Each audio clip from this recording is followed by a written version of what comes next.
Welcome to today's episode of the Inurere podcast series. I am your host, Bidemi and Justice. Let's talk about a beautiful tradition called Njangi. And I hope I'm pronouncing it right this time, but we will know about that later on. This is a practice of generosity and support that is deeply rooted in the Cameroonian culture. Cameroonians are known for showing concern for one another, whether it is time of joy or sorrow. This practice is particularly evident during pivotal moments like career promotions, weddings, and even funerals. The saying, "Die na jangi," reflects the belief that we all need to show solidarity when someone in the community passes away, and at the same time this support will be shown to you, when you need this support. This tradition leverages the Njagi system, where members of a social group pool resources together to support one another. And this is not just financial help, it extends to other forms of support as well. For example, women may gather during the farming season to help each other to cultivate large portions of land. And when a community member passes away, everyone rallies to support the bereaved family. People visit the home of the deceased, comfort the family, and help with various tasks.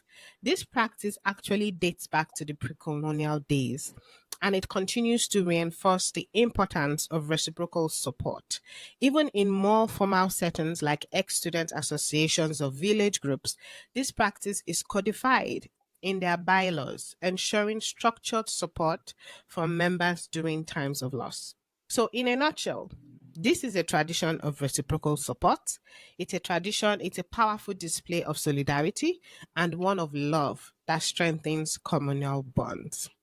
Today, we are honored to have Justice Mukete Tale as our guest.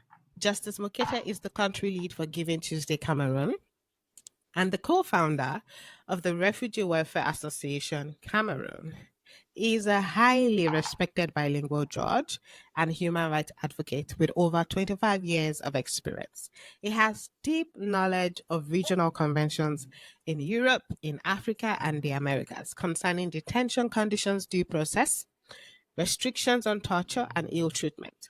Justice Mukete holds a PhD in international law and has attended numerous international courses in development, gender, human rights, and governance. He has made significant contributions in areas such as corporate governance, participatory development, and local leadership. Notably, he handed down a landmark judgment stopping a U.S. consortium from acquiring 70,000 acres of community land in Cameroon without the free, prior, and informed consent of the indigenous population. He is also the founder of the Global Network for Good Governance and has written extensively on the rule of law, anti corruption, and human rights. Welcome, Justice Mokete. It's a pleasure to have you here. Thank you very much, Bidemi. It's my pleasure also. Yes. Before we go any further, one of the things we like to do here is play a little game with our guests. Some of our listeners already know about this game, but you, as a guest, you probably do not know. So you will pick a number and then you will answer a fun and thought provoking question about giving. Are you ready? Yes, I'm ready. I'm ready, and my Okay. favorite number is number 4. You gave me the number before I could even. Okay, great. Let's do number 4. Yes, number 4, please. Okay, I'm gonna look for number 4 now.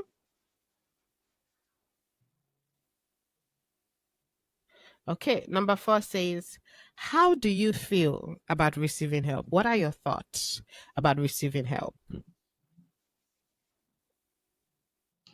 or an act of My kindness?" thoughts about about receiving help is some sort of a social obligation because, as I say, one hand cannot tie a bundle in an African tradition. So, if you need to move forward, there must be this mix of having support from somewhere because you cannot solve all your own problems. when you move, you need assistance, and also people also need assistance from you. So I think that it is just but normal as human beings, and especially with our background of, the issue of the promotion of generosity, community life, and community development. It is a social obligation to receive help, whatever you are, even Absolutely. if you are the president of the house. Yes. I mean, pick another number and then we can move on. Yes, I'm sorry for the part of our the problems, connectivity problems. I'm sorry for that lapse of communication. That is okay. That is fine. The range from what to what, please? One to what? The numbers, It's from 1 please. to 30. 1 to 10. Okay, number 16, please. Okay, let's pick number 16. 16 says, tell us about a time when you felt overwhelmed by someone's generosity towards you. What did that person do? Great, great, great. In fact, about 30 plus years ago, I landed in a small town called Limbe. By then, it was very small. It's a key center now, commercial activity by the side of the Atlantic Ocean. When I reached there, I just had my what they call ordinary level here, which is a WEAC equivalence of ordinary level. So I had to go to high school, and it was raining. It was on the 19th of September, 1983. I remember very well. So I had to go to the high school to seek for admission. In fact, I met a gentleman called Martin. I never met him before. And he decided to give me his umbrella for me to use for a 10-kilometer walk. Yes, about 10 kilometers before I could have a taxi to go to where I was going to. Because where we were at that particular moment, it was practically difficult. And if I missed that day, it was the last day for me to get registered. I marked that instance of generosity till tomorrow, as we say, because it is when I entered high school 2 years later that I had my advanced level to be right to enter university for me to gain university studies. That mark of generosity has never escaped my memory throughout my life. That I could take along and take away the umbrella. I did not give him Um, back the umbrella when I was so interested. one of the things I love about this podcast is how I hear stories like this, how simple acts have impacted our lives. And this is one that just Sure, puts a smile on my face. sure. I mean, moving forward, I want to talk about Yes, the theme Bidemi. of our podcast in this season. The theme of our podcast for this particular year is Inurere.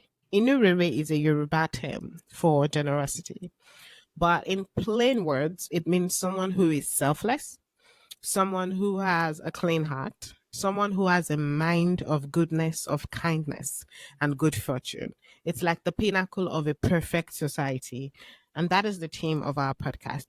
Now, I want to believe that there is generosity in your place where you are from. There is a word like Inurere where you are from. And if that word exists, what is it called? What does it mean? How is it expressed? I think there are words like that in the various ethnic groups. But if I want to come out with what cuts across, a word that cuts across many of the English, the ethnic groups which are found in English part of Cameroon, I know of one very good word that you talk about njo. When you say njo, it's something which is free. Okay. which does not have any strings attached.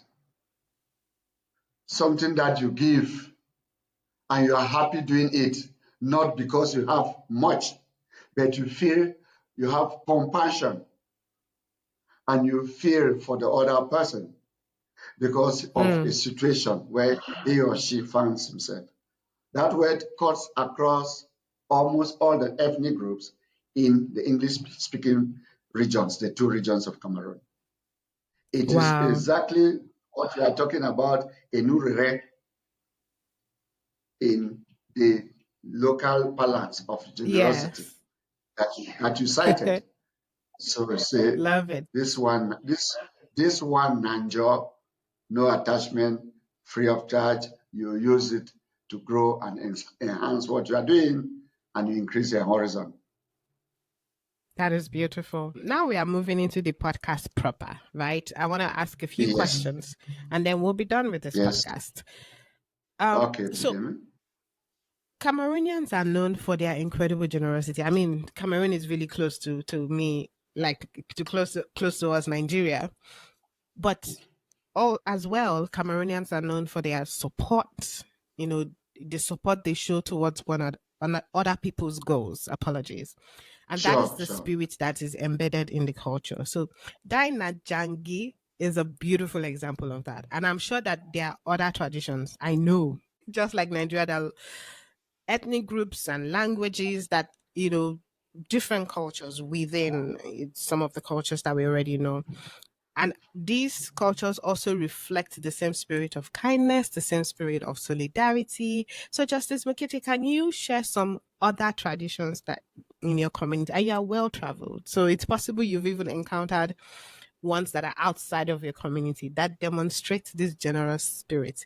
Are there practices? Are there festivals? Are there community gatherings that embody different traditions and you share it with the world, share it with the Ubuntu audience. Thank you very much, Bidemi. Njangi in our local parlance here, what they call bush English, which is pidgin English, means table banking. It is a form of putting resources together to assist one person at a particular moment. So that or giving or sharing manifests itself very well when there is a death celebration, when somebody is low down, very very low, is bereaved, has something which is like a just like when there was a famous the flood in one of our towns here in Boya that killed many people and caused a lot of material damage. The aspect of Dai Nanjangi is not necessarily limited to death as such, expands and cuts across issues of sorrow, when there is celebration, when there is marriages, when there are, I mean, that is the spirit of what it means by generosity. And if we want to take one particular aspect of this, as you earlier said when you were doing the introductory remarks, it is when one is in sorrow, when one has a very particular challenge. There is that laid down unwritten rules within our communities that obliges the other persons, neighbors, family members, colleagues, students associations, and things like that. They come together, they pull resources together, and they put it at the disposal of that particular person to show king size solidarity and generosity. And in turn,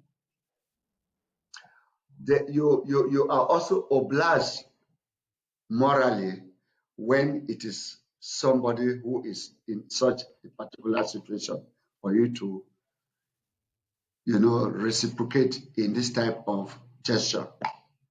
That is how it operates here. And it's so effective, so smooth, very minor hitches.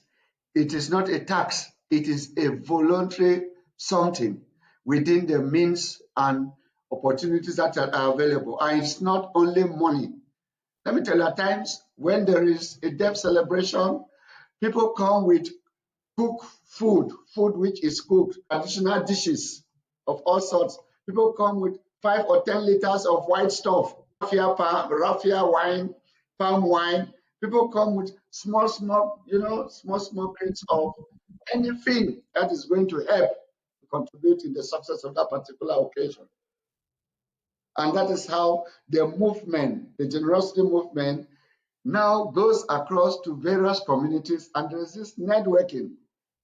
And within the long run, it becomes a part and parcel of their own very existence and their way of doing things. That is the spirit of Wow. Dai Njangi here in Hmm. Cameroon. I loved how Good. you If said people come yes, together to make king-sized generosity. I've never heard that term before, and I really love it. When you said when someone does this, when the community comes together, to help someone, that person also feels, you know, so full of love, they want to reciprocate that love, right? So support is given, yes, support is received. It is done during yes, significant moments of life, joyful, sorrowful. yes, The idea of yes, mutual aid and kindness, it's such a beautiful tradition. Can you tell sure. us about a time where you experienced this particular kind of generosity? It could be during a time of joy or sorrow. How did it make a difference? How did it help you? Yes, I'll use two examples. One when it was a sad occasion, and the other one when it was a positive occasion. In fact, when I lost my mother on the 10th of March 2020, I can tell you that it is just within the context of all what I'm trying to explain to you that made me very, very strong. Because within my own family, we sat and came out with a budget to see how we could go ahead and assure you that what I received from friends in terms of material, financial, moral support was more than 500, percent as against what their family had prepared and had arranged for my mother to be given a very befitting burial. That is one of the most recent apex of the kind of solidarity and generosity and community life that we are talking about, helping each other. On the other hand, when I had to graduate from the Celanus University in Italy, after having defended my PhD thesis on the 23rd of September 2020, it was a joyful ceremony within the judiciary that, oh, one of us, because we always believe in increase in knowledge base. If so many judges of my caliber are they enhance their knowledge, they will deliver more better judgments, they will apply international law, and there will be less abuse of human rights and violations of human rights in our community. We have easy access to justice, promotion of the rule of law, all those things. The vices will be reduced. So the more judges, magistrates, and the rest are trained and they acquire knowledge, the less violations and abuses because they will be well equipped with tools. So when I came back with this elephant, in quotes, when I backed it, I had to, my friends, colleagues just decided to organize something and recognizing as a form of recognition the apex, the level that had reached. And I can tell you that it was so marvelous that more than 90% of what was happening, it is they who contributed in one way or the other for the ceremony to be successful. That is the type of solidarity we are talking about. I envy, the kind of support you've received. This is really beautiful. And I'm really happy you have this kind of support system, at communal levels and even where you work. I have one more question and then we'll be done with our podcast Yes, for today. yes, Dina Bidemi, yes. Njangi is a powerful example. It tells us how communities can come together and shift things and change things and in terms of occurrences, or if like you talked about the flooding, how people came together to support families that were affected by the flood. This tradition fosters generosity in a manner that is really inspiring. What lessons do you think other communities can learn from Dina Janki, and how can they begin to apply these principles even for us, at institutional level? Are there principles, are there aspects of this tradition that we should start picking up? Yes, thank you very much, Bidemi. The first thing we need to know is that Dai Nanjangi favors relationship currency as against professional currency. What does it mean? It means that you must appreciate the existence of your fellow members in the community as human beings. Knowing that whether how high you are in society, whenever something happens, be it good or bad, it is your very community that you have to go back there and celebrate or make it known to them. So the first thing is to build this tie with your community. If you are not open enough to know that you are the same as your next neighbor, though you may be different. And I like the way the Europeans put it when they were fighting against discrimination. The slogan was all different, all equal, which is a very great message and a very great entry point into community life. This works very well in our African society, which is not well so much exposed and adulterated with issues of, being autonomous, being to yourself, doing your own things yourself. We have a very high spirit of community life. If you enter a small town and you don't have a place to sleep, you go straight to any house and you knock. Once they identify you, or even they don't identify you, they don't identify you, go to the mayor's house, the mayor's office. You have a place to sleep. You have water to drink. You have somebody to lend you support. So, if I may recommend, in summary, first thing, appreciate your neighbor as a fellow human being.